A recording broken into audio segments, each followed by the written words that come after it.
Henry Howard Holmes, o serial killer americano. Herman Webster Mudgett, 16 de maio de 1861, 07 de maio de 1896, mais conhecido pela alcunha de Dr. Henry Howard Holmes, foi um dos primeiros serial killers americanos documentados no sentido moderno do termo. Em Chicago, no momento da Exposição Mundial de 1893, Holmes abriu um hotel que ele havia projetado e construído especificamente para si com o assassinato em mente, e que foi o local de muitos de seus crimes. Enquanto ele confessou 27 assassinatos, dos quais 4 foram confirmados, sua contagem de corpos real pode chegar a 200. Ele levou um número desconhecido de suas vítimas a partir de 1893 durante a Exposição Mundial de Chicago, para o seu hotel chamado Hotel da Exposição Mundial. Na época o caso foi amplamente divulgado através de uma série de artigos publicados nos jornais de William Randolph Hearst. O interesse nos crimes de Holmes foi reavivado em 2003 por Erik Larson no livro Diabo na Cidade Branca, um best-seller de não-ficção que contrapõe o planejamento e a realização da Feira Mundial com a história de Holmes. Início da vida. Mudgett nasceu em Gilmanton, New Hampshire.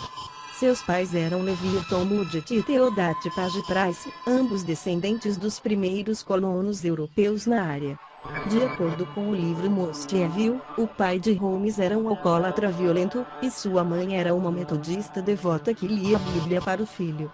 Ele alegou que, quando criança, colegas de escola obrigavam-no a ver e tocar um esqueleto humano depois de descobrir seu medo do médico local. Os bullying inicialmente levaram ele até lá para assustá-lo, mas ele acabou ficando completamente fascinado, e logo se tornou obcecado com a morte. Em 4 de julho de 1878, se casou com Clara Mudgett Lovering em Alton, New Hampshire. Seu filho, Robert Lovering Mudgett, nasceu em 3 de fevereiro de 1880 em Loudoun, New Hampshire. Adulto, Robert se tornaria um contador público certificado, e serviu como gerente de cidade de Orlando, Flórida. Mudgett se formou em medicina na Universidade de Michigan em junho de 1884.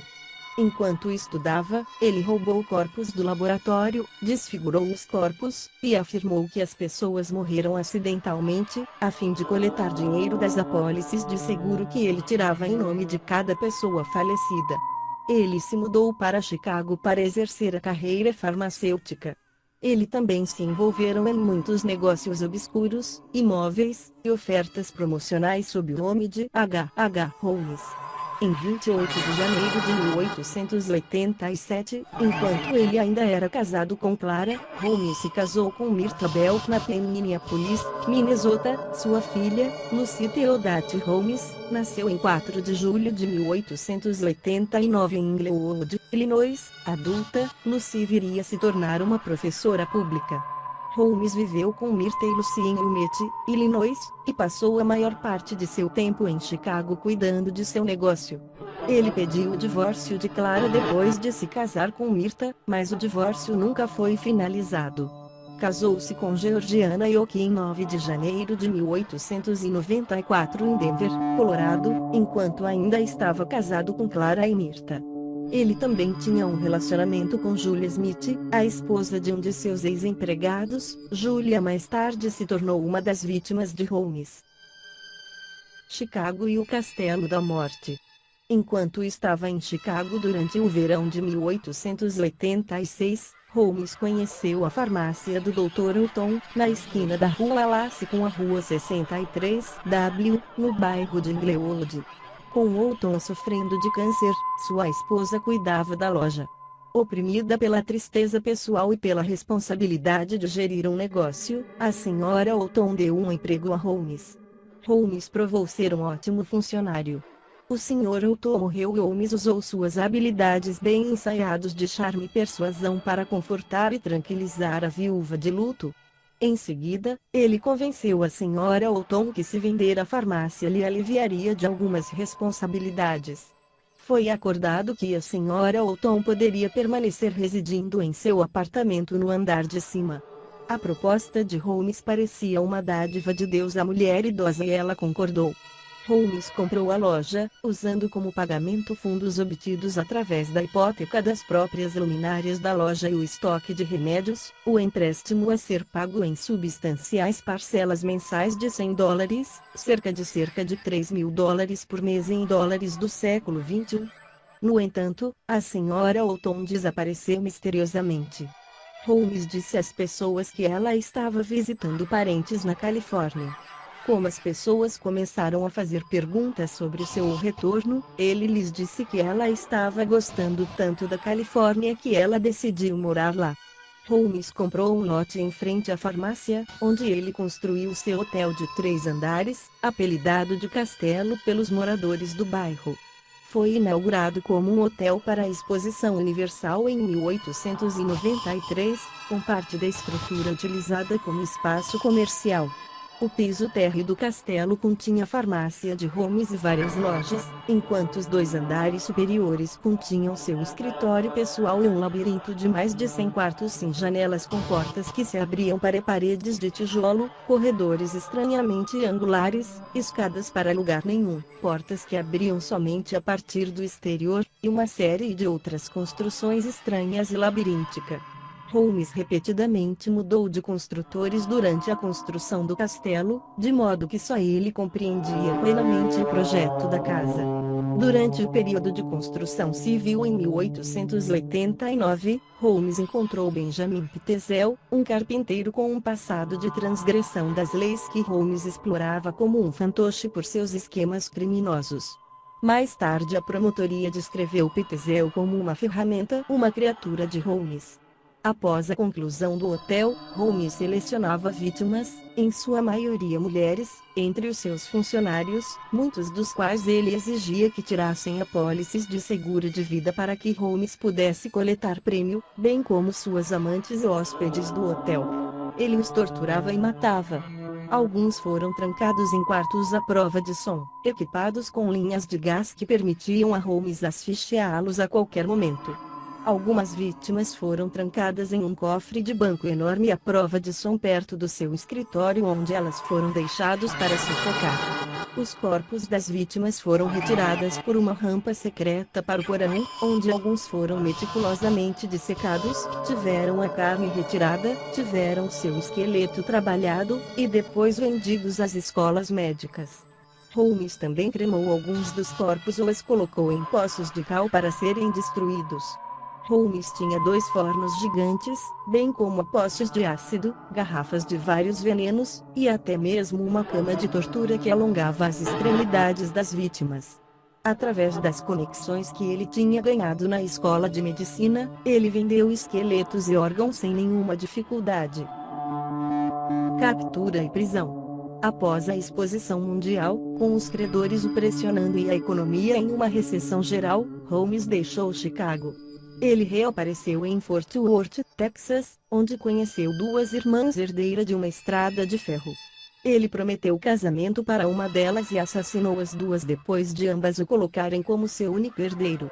Lá, ele procurou construir um novo castelo ao longo das linhas de sua operação de Chicago.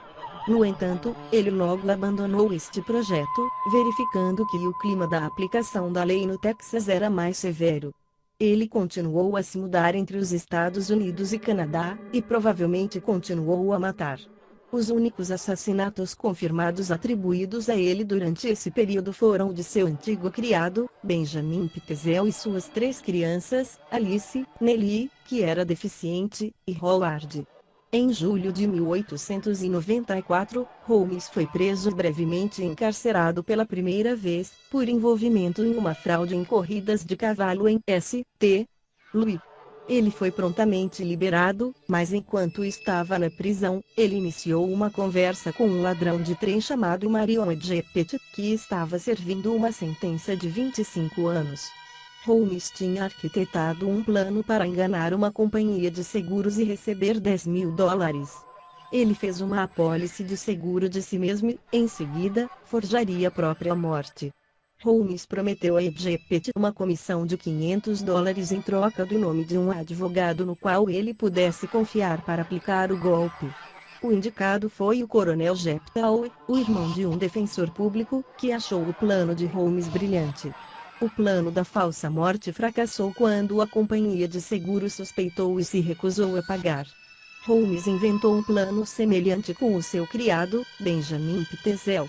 Pitezel tinha concordado em forjar a própria morte, para que sua esposa pudesse receber uma apólice de $10.000, que ela dividiria com Holmes e o advogado. O esquema, que seria realizado na Filadélfia, consistia em Pitezel registrar-se como um inventor, sob o nome de B.F. Perry, e, em seguida, ser morto e desfigurado em uma explosão de laboratório. Holmes deveria encontrar um cadáver adequado para desempenhar o papel de Pitezel. Ao invés disso, Holmes matou Pitezel. Holmes recolheu a apólice no nome verdadeiro de Pitezel, que também estava em seu nome. Ele então passou a manipular a esposa de Pitezel para que ela permitisse que ele ficasse com a custódia de 3 de seus 5 filhos, Alice, Nellie e Howard. Apenas a filha mais velha e o mais novo, ainda bebê, ficaram com a senhora Pitezel. Holmes viajou com as crianças através do norte dos Estados Unidos e no Canadá. Simultaneamente, ele acompanhou a senhora Pitezel ao longo de uma rota paralela, o tempo todo usando pseudônimos diferentes e mentindo para a senhora Pitezel a respeito da morte de seu marido, alegando que Pitezel estava escondido na América do Sul, bem como mentia para ela sobre o paradeiro de seus filhos, que muitas vezes estavam separados da mãe por apenas alguns quarteirões. Um detetive da Filadélfia, Frank P. Geer, tinha seguido Holmes, encontrado os corpos decompostos das 2 meninas Pitezel em Toronto. Então ele seguiu Holmes até Indianápolis. Lá Holmes havia alugado uma casa. Holmes foi visto visitando uma farmácia local para comprar as drogas que ele usou para matar o jovem Howard Pitezel e visitando uma oficina para afiar as facas que ele usou para cortar o corpo antes de o queimar. Dentes do menino e pedaços de ossos foram descobertos na chaminé da casa. Mais uma vez Holmes escapara. Em 1894, seu antigo companheiro de cela, Marion Edgepet, que Holmes nunca tinha pago, como prometido por sua ajuda na indicação do advogado, alertou a polícia sobre Holmes. A sequência de assassinatos de Holmes finalmente terminou quando ele foi preso em Boston em 17 de novembro de 1894, depois de ser rastreado até lá desde a Filadélfia pela agência de investigação Pinkerton. Ele foi detido apenas por um mandato temporário referente a roubo de cavalos no Texas. Após a pessoa responsável pela custódia do castelo informou a polícia que ele nunca teve permissão para limpar os pisos superiores, a polícia começou uma investigação aprofundada ao longo do próximo mês, descobrindo os métodos que Holmes utilizava para cometer seus assassinatos e depois desfazer-se dos cadáveres. Um incêndio de origem misteriosa consumiu o edifício em 19 de agosto de 1895, e o local é atualmente ocupado por um edifício dos Correios dos Estados Unidos. O número de suas vítimas tem sido tipicamente estimado entre 20 e 100, porém algumas estimativas chegam a 200, com base em relatórios de pessoas desaparecidas na época, bem como testemunho de vizinhos de Holmes, que relataram ter visto ele acompanhar várias jovens não identificadas até o hotel, porém nunca as viram sair. A discrepância nos números talvez possa ser melhor atribuído ao fato de que muitas pessoas iam até Chicago para ver a exposição mundial, mas, por uma razão ou outra, nunca voltavam para casa. O número confirmado de corpos é de 27, embora a polícia tenha comentado que alguns dos corpos no porão estavam desmembrados e em estado de decomposição tão avançado que era difícil dizer quantos corpos realmente haviam. Vítimas de Holmes eram principalmente mulheres, principalmente loiras, mas incluíam alguns homens e crianças. Julgamento e execução. Enquanto Holmes estava na prisão, na Filadélfia, a polícia de Chicago começou a investigar suas operações na cidade, enquanto a polícia da Filadélfia procurou desvendar o caso Pitezel, em particular o destino das 3 crianças desaparecidas. O detetive Frank Geer da Filadélfia foi encarregado de encontrar respostas. Sua busca pelas crianças, assim como a busca no castelo de Holmes, recebeu ampla publicidade. Sua eventual descoberta dos restos mortais das filhas de Pitezel, essencialmente, selou o destino de Holmes, pelo menos na mente do público. Holmes foi levado a julgamento pelo assassinato dos Pitezel e confessou, após sua condenação, a 30 assassinatos em Chicago, Indianápolis e Toronto e 6 tentativas de assassinatos.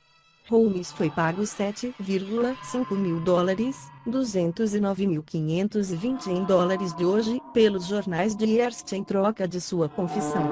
Ele deu vários relatos contraditórios de sua vida, alegando inicialmente inocência e mais tarde que ele estava possuído por Satanás.